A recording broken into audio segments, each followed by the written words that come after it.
Imagine your financial life as a ship crossing a vast, unpredictable ocean. For centuries, that ship was tied to a solid anchor, gold or silver, that kept it steady and prevented chaos. That anchor carried an unwritten promise. Your paper money, your bank balance, was simply a receipt for something real, something tangible, locked away in a vault. This simple truth gave the world financial gravity. But then, with a single stroke of a pen, that anchor was cut loose. Suddenly, the receipts themselves became the object of value, backed only by a fragile act of faith in the government that issued them.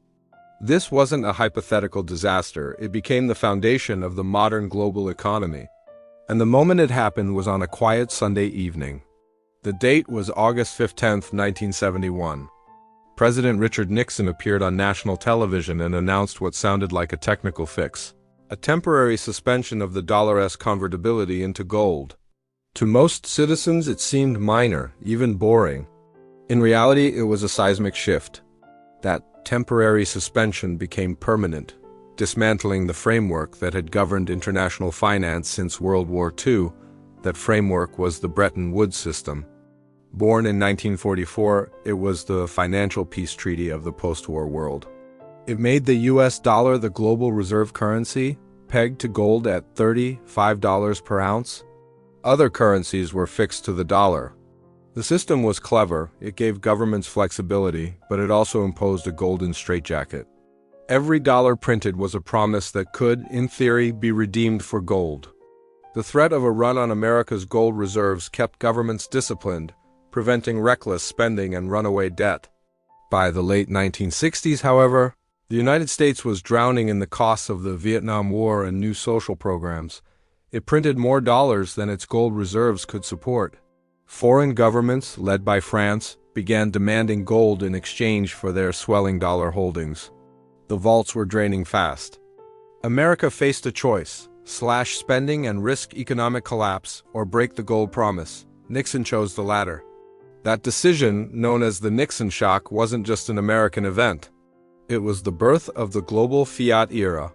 Fiat currency takes its name from Latin, let it be done. It is money by government decree. Once the gold tether was severed, money stopped being a commodity or a claim on one.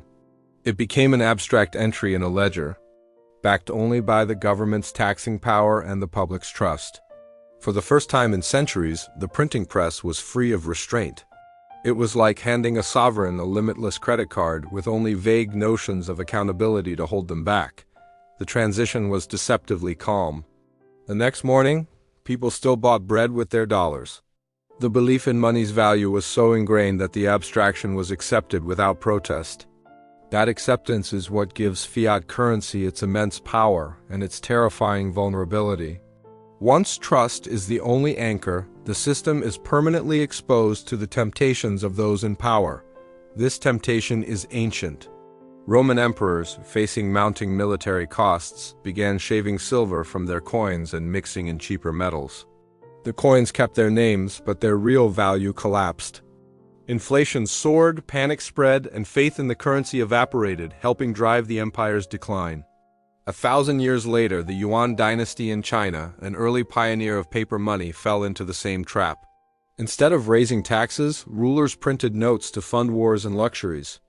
Hyperinflation followed, paper money was rejected, and the dynasty collapsed. The technology changes, but the story repeats. When governments can create money from nothing, they eventually abuse that power. The consequences of Nixon's decision have unfolded slowly over 5 decades.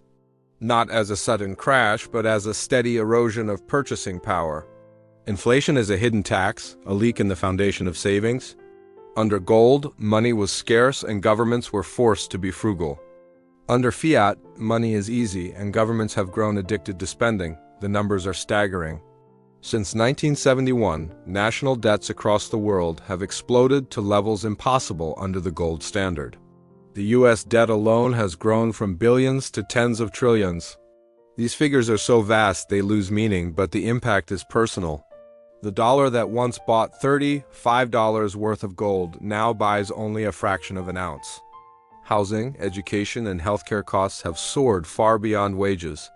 For ordinary people, the fiat era feels like running faster just to stay in place, working harder, saving less, and watching wealth shift from savers to debtors. The system has become a momentum machine, requiring endless growth in debt and money supply to survive, like a shark that must keep swimming. That momentum now points toward a new frontier: central bank digital currencies, or CBDCs. Governments are racing to replace cash in bank accounts with state-issued digital tokens. Advocates promise efficiency and inclusion. The risk is control. If money is just code in a government ledger, it can be programmed, given expiration dates, restricted to certain purchases, or frozen instantly if the holder falls out of favor. The abstraction of money that began in 1971 is nearing its ultimate form, a system where financial life is fully traceable, controllable, and subject to political decree. Convenience is being sold at the cost of financial freedom. But the digital age has also produced a counter rebellion. Bitcoin and other cryptocurrencies emerged after the 2008 financial crisis, a direct response to fiat's fragility. Designed as digital gold, Bitcoin has a fixed supply and rules enforced by cryptography, not politicians. It seeks to restore scarcity and predictability, shielding money from inflation and debasement. Volatile though it is, it represents a profound rejection of state-controlled money, a technological attempt to make money hard again.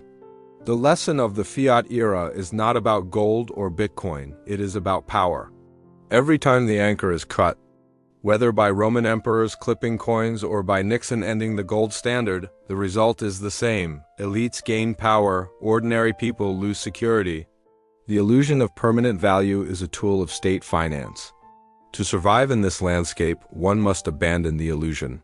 Fiat currency is not eternal truth. It is a system of belief, vulnerable to human temptation. Protection lies not in a single magical asset, but in awareness and resilience. Understanding history, diversifying beyond fiat, and realizing that real wealth is not numbers on a screen, but what you can secure when trust breaks down. History may not repeat, but it rhymes. And the rhyme is always the same.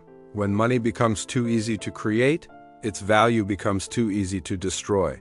We live in the shadow of August 15, 1971. The only question is whether we prepare for the storm or sleep while history's tide washes over us.